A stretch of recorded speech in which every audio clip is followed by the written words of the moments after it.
This is News Alert on Emirates One.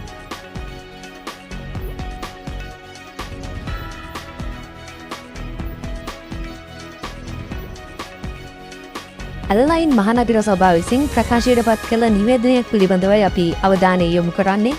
ඒ අනුව අල්ලයින් ජබල් හෆීට් එලිමහන් ප්‍රදේශ තුළ මස් පිලිස්සීම නැතහොත් බාබකිව් තහනම් කර ඇති බවටයි වාර්තා වෙන්නේ.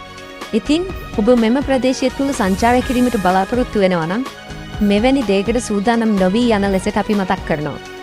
මේ අනුව මේ සඳහා වන දඩ මුදල දිරාම් 4000න් ආරම්භ වන බවට තමයි වාර්තා වෙන්නේ.